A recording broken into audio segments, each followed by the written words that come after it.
Over the past year, rich and poor alike watched as the financial sector suffered a widespread meltdown that left banks in shambles, devastated businesses, and vaporized workers' retirement savings. Stocks lost more than half their value between October 2007 and February 2009. Retirement savings in 401k accounts, which are supposed to grow from year to year, dropped in average value from $79,000 in 2007 to $68,000 in 2009.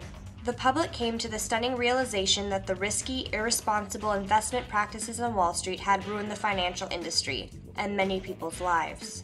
The fall of these huge businesses continues to drag down the rest of the economy. Had there been more oversight of the financial industry, this economic meltdown may never have occurred.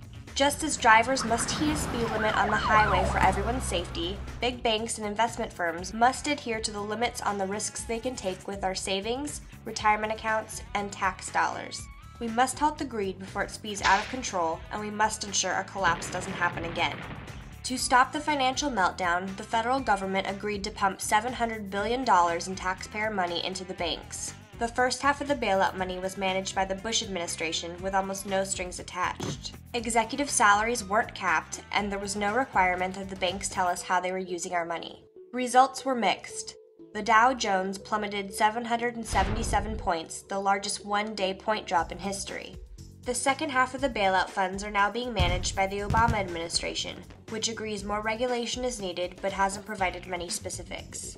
Meanwhile, the companies that caused the problem are using taxpayer money to keep themselves afloat. Some of the companies have already been spotted spending the money irresponsibly. One company, AIG, gave out $165 million in bonuses. By then, 5 million jobs had been lost in the recession. What's worse, the same banks that received billions in taxpayer bailout money reduced their lending to consumers, which is exactly the opposite of what was supposed to happen, and raised credit card interest rates and fees. This put the economy in even more of a bind. A lot needs to be done. Public Citizen, a national consumer advocacy organization, is supporting a law that would create a government agency called the Financial Product Safety Commission to police Wall Street and big financial businesses so they don't take risks that endanger the whole economy. Investors shouldn't be allowed to gamble with hundreds of billions of taxpayer dollars. It's public money, and the public needs to say how it is spent. With oversight, our economy can get back on track and start working for everyone, rich and poor alike. For more information, visit www.citizen.org.